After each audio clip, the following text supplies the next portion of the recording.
I invite Roland to unmute and read our scripture for us this morning. 6, verse 17 to 26. Coming down the mountain with them, Jesus stopped in an area where there were a great number of disciples. A large crowd of people was with them from Jerusalem and all over Judea, from as far north as the coastal region of Tyre and Sidon. People who had come to hear Jesus and be healed of their diseases, and even to be freed from unclean spirits. Indeed, the whole crowd was trying to touch Jesus because power was coming out of him and healing them all. Looking at the disciples, Jesus said, "You who are poor are blessed, for the reign of God is yours. You who hunger now are blessed, for you'll be filled. You who weep now are blessed, for you'll laugh. You are blessed when people hate you, when they scorn and insult you and spurn your name as evil, because of the chosen one. On the day they do so, rejoice and be glad. Your reward will be great in heaven. For their ancestors treated the prophets the same way. But woe to you, rich, for you are now receiving your comfort in full. Woe to you who are full, for you'll go hungry. Woe to you who laugh now, for you'll weep in grief. Woe to you when all speak well of you, for their ancestors treated the false prophets in the same way. Hear what the Spirit is saying to the church. Thanks be to God.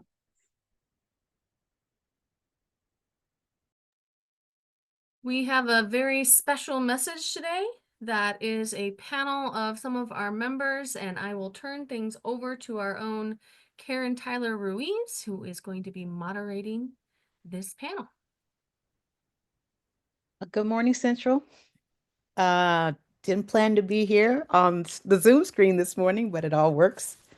I also had an electricity scare this morning and wasn't even sure I was going to get to Zoom, but our electricity came back on and here I am. Thank you. We're celebrating Black History Month with a panel of as Central Speaks, as Deaconess just said. I'm going to facilitate the conversation with three active Centralites that are African American: Inez Torbert, Kane Reedus Thomason, and Indigo Kerr. And I thank you all for being here this morning to listen, and I thank our panelists for being here this morning on this. Before we start the panel discussion or conversation, it's really a conversation, I just wanted to take a minute to set a little bit of context. I wanted to just sort of take a little bit from the gospel that radically calls for social justice. And it speaks to challenging established power structure. You know the drill. And it's been clear that the persecuted and the marginalized are the best blessed children of God's beloved community. That's us. I wanted to lift up Black History Month inside of that, which celebrates Black Americans' history, our struggles, our joys, our everything that we've done to get to where we are as Black Americans, as citizens, as residents of this United States. I want to talk about the we collective as Black Americans. I want to talk about the we collective as white, black, green, or purple, the we collective in our country, in our state, in Detroit, and of course, we as members of this church that has dedicated itself over the years to social justice.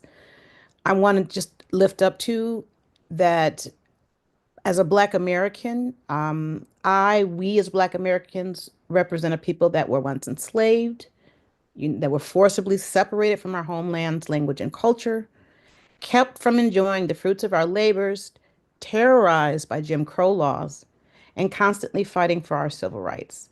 Rights to be treated as human and to be treated as first-class citizens, and just inalienable rights for life, liberty, and the pursuit of happiness.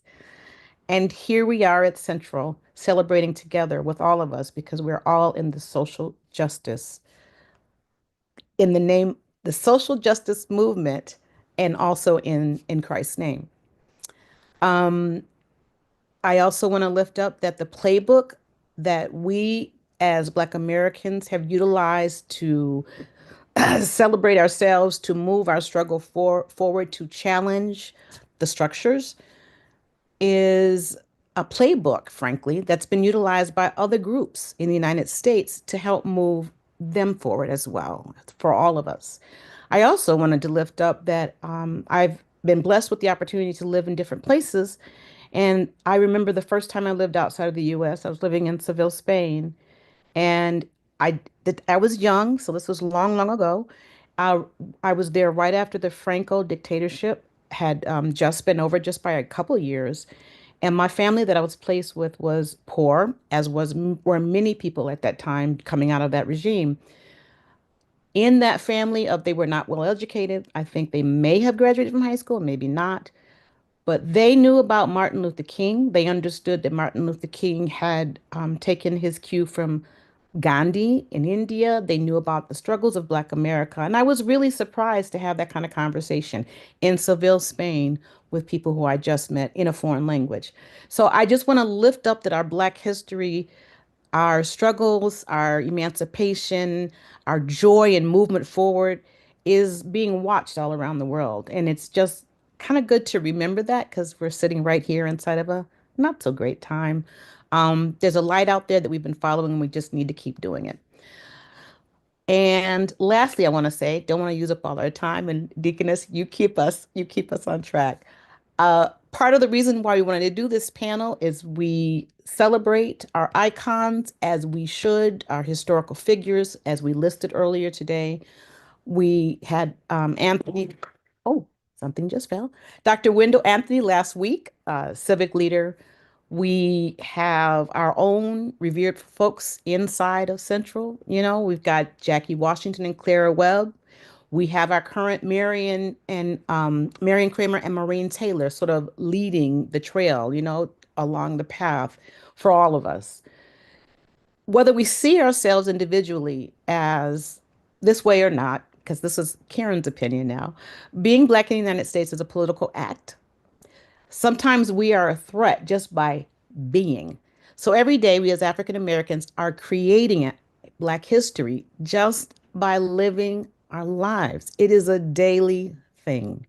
And so this conversation is just to go a little bit deeper with many of us in the congregation that are African American, maybe to share a little bit more about their lived experiences, the narrative stories, actions taken, known or unknown to others, our congregants who may or may not be in the spotlight for their contributions, just being and making it work every day. That in itself is a contribution to be celebrated in Black History Month and beyond. So I'm going to ask our three panelists. I'm going to call on you, and the first thing I would like you to do is just restate your name, just in case, and tell us a little, just how long have you been part of the Central family?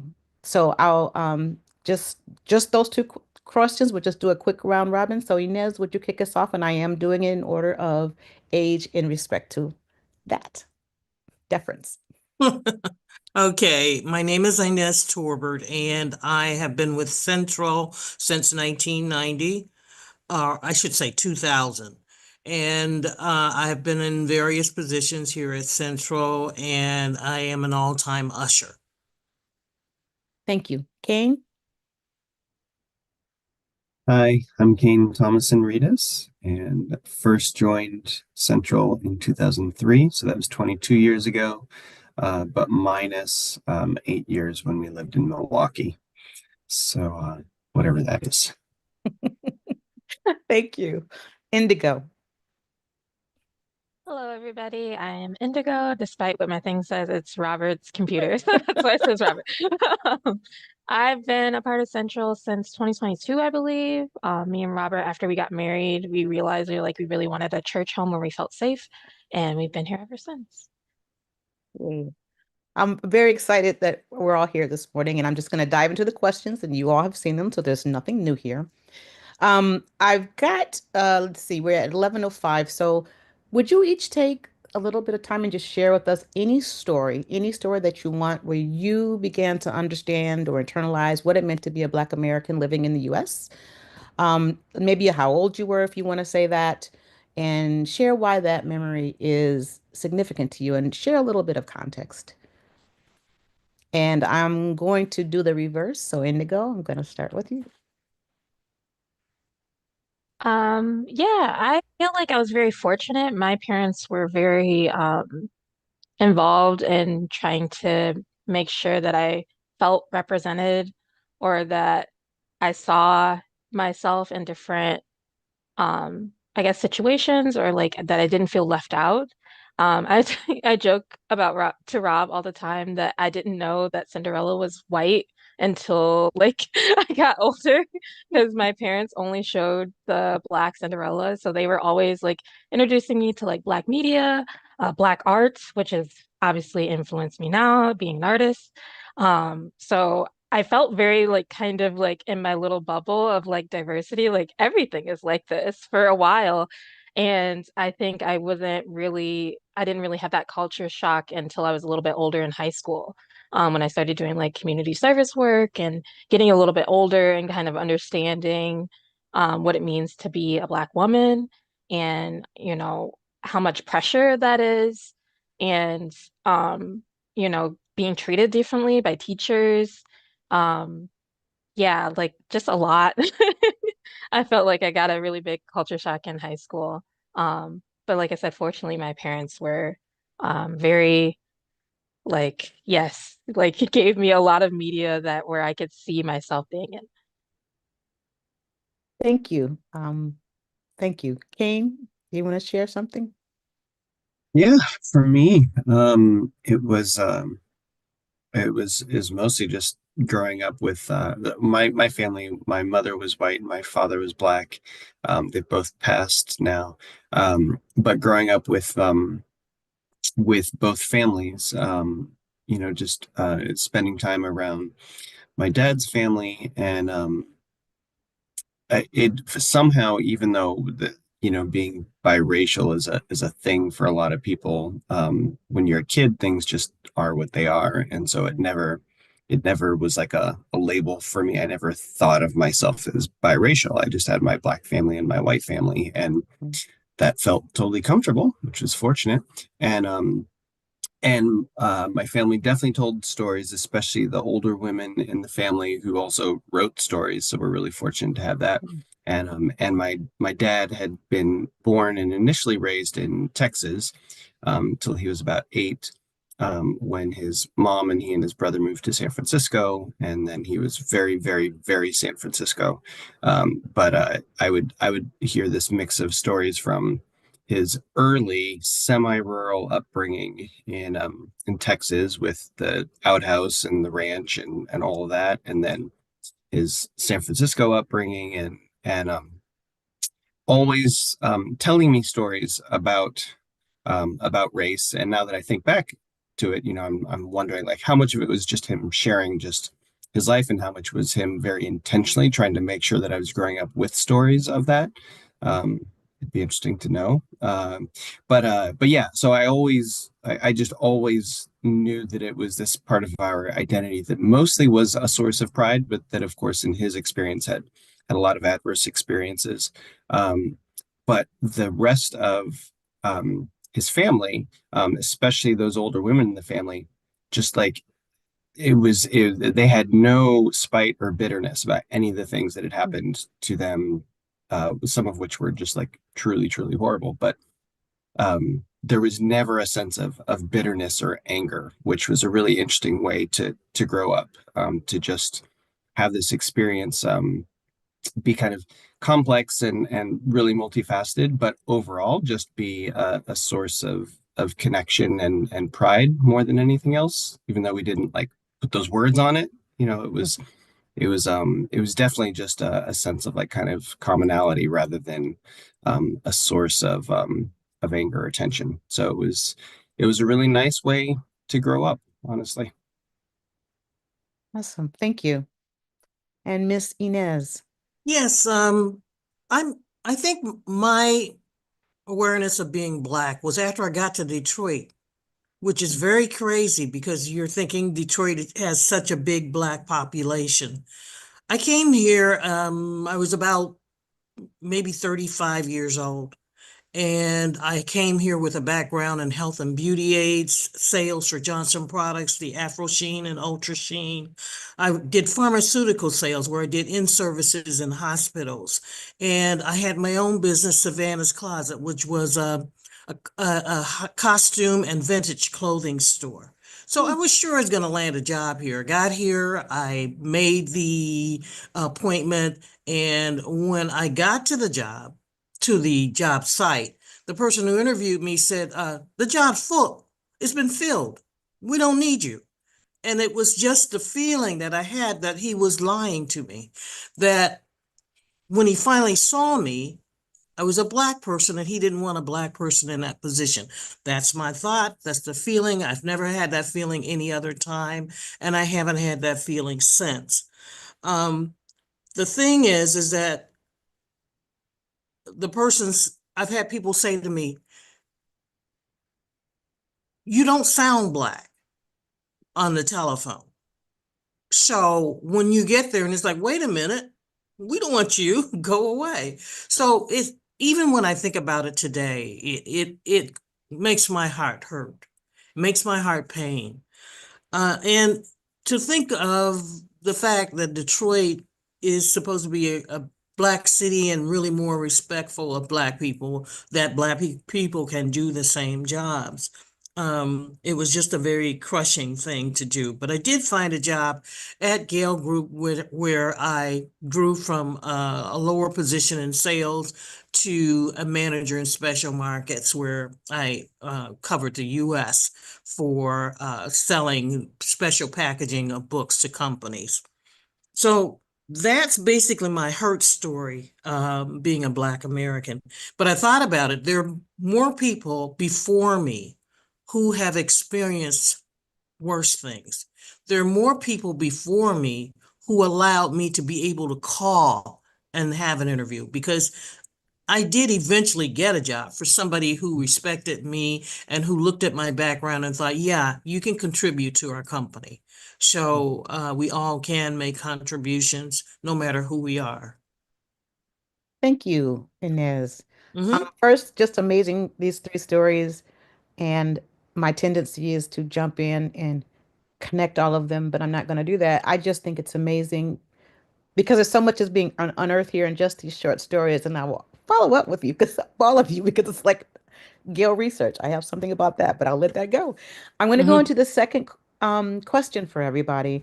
Your opportunity to just share a story, anything you'd like in your life, a role that you took on, particularly, well, knowingly or not, that advances the forward motion of Black American, our anything that we've done as Black Americans, however that is viewed. This is all you can. This is your narrative to share, and then give us a little bit of context and why does it stand out to you. So this is kind of sort of, but it doesn't have to be in the vein of what you think, how you, in your way of thinking about the world, have contributed to the Black American history, which I again posit that it's every day, 365/7, everything you do is doing that. But I'm going to mix it and start from the middle this time. So, Kane, would you lead us off? Sure. Thanks for the question. Um, for me, it's uh, just about everything I do relates to that because my field is essentially classical music, and that's a place that absolutely has a complete history of Black excellence, but people don't see it. And of course, there's far less of it than other forms. So it is a um, it is a field where in most cases, things like the Sphinx competition being the very obvious exception to that, most of the time, um, if I am noticing, which it's hard not to, there's whether it's on the administrative side or the performing side or the teaching side, in universities, things like that. Um, there's one, maybe two, maybe three Black people that are involved in those leadership roles, or even student wise, just in the entire realm of classical music. There's just not with the exception of programs that are intended to diversify classical music, there's just not a lot of Black representation. So just by being there, that's a, it's changing the demographic by being there.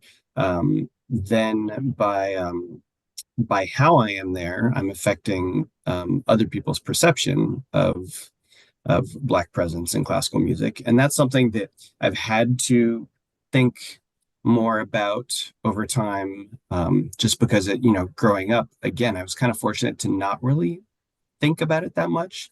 It was a fact that I was like the only Black person doing most of what I was doing, but that's not something I really spent much energy thinking about. Um, the real impetus for classical music training came from my father's side.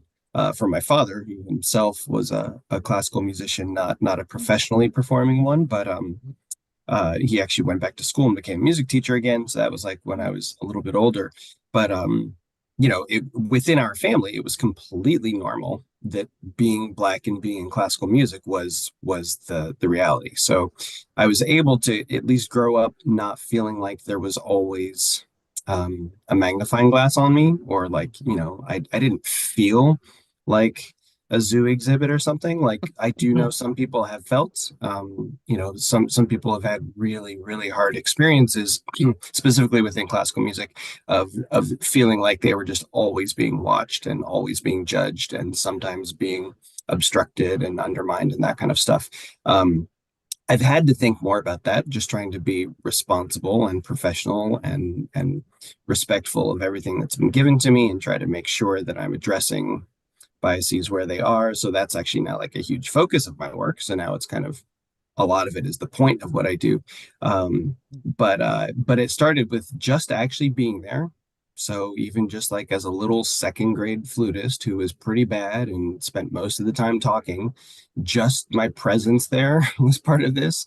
And it's gone from that to now a professional role of working with orchestras across the country, where I can try to put resources towards this. And so, for instance, like on Monday and Wednesday, I was in Seattle and Pittsburgh, leading some meetings of orchestras that are actively working to increase racial diversity of their musicians.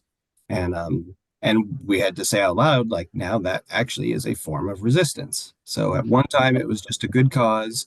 And now these large nonprofit organizations, some of whom are currently receiving state and federal funding, showing up for that meeting, being a part of that program, taking those resources that we're spending money on, that we fundraised from capital, that is now a form of resistance. So it's gone for me from like just simply being there to now like actively resisting and trying to move things forward. Thank you for that amazing story. I'm just going to keep moving. Indigo, would you go ahead and share? I'll repeat the question just again, just any story that you understand, a role that you took on knowingly or not, advances the forward motion of Black America again in the way that you see it. This is your story, please. Yeah, I feel like I'm still on that journey, kind of being like young in my career and navigating just being an adult. Um, but I will say I feel honored to be on panels like this, and I've been on other panels where I've been asked to speak. And definitely at the time, I felt like, oh, it's just a panel, whatever. But doing it, it's so important to like share and like just share these stories of like being a Black um, woman or just being a Black artist. For me, I got recently, or it was like last year, I got asked to be on a panel for professional development for CCS.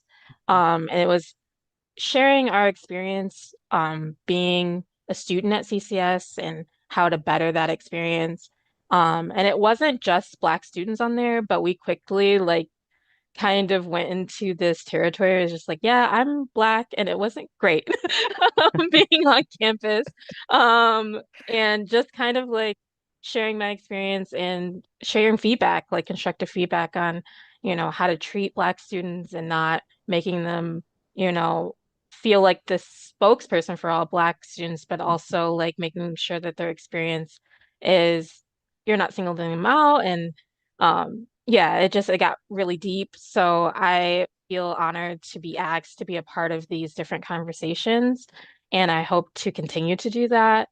Also, just having my own art studio, I want to give other Black artists the opportunity to show their work. Um, Being kind of like in my mid-career, it's hard. Like I don't feel like Black artists get the same recognition that our white counterparts do. They just don't. We don't get the same spotlight. We don't get the same opportunities. So I'm definitely trying to use what little platform I have and uplift other Black artists like me, Mm. and create kind of this safe community. There's been two like other shows I've been a part of as an artist where I felt like I wasn't treated the same as other, white artists that were with me or just other races. So I'm definitely trying my best to make it a little bit better. Oh, thank you. Thank you. Miss Inez Torbert, please. Right. All people are not the same, no matter what color they are. But it's really weird that you feel that way being Black. You feel like I'm Black more than I am anything else. This is another small example. I went to a job as a temp, and I was sporting an African American, well, an afro. And that was the biggest conversation, more than what I could do and what I could contribute to the company. There were other Blacks who worked there, but they wouldn't dare wear their hair that way. So, a lot of times people would approach me about my hairstyle. And the good thing now is that you can express yourself however you want. You can dress however you want. If you can represent your race, your culture. And so that was maybe about 6 years I was there. And then finally, people felt more comfortable and they started wearing their own natural hairstyle. Why is it that we have to change who we are to fit in? And that's basically a story that came to mind. Thank you. Trailblazing in all the different ways. All of us, all of us. I want to thank you. I'm just here to facilitate everybody's own story and share that here and during this month, as we are all part of God's beloved community. Thank you. And I'm going to end this piece of it. And actually, I don't have everything up. So, Anne, I'm not sure. I'm supposed to do the benediction. Is that where we are? Or is there something before? Ah, there it Benediction is is. where we are. Okay. But before we do the benediction, just thank you all very, very much. These are personal stories of both joy and pain, and to share those with your church is one thing. To know that, even if we weren't on Zoom today, we live stream, and these things go online. So thank you for sharing. Very powerful and very much appreciated.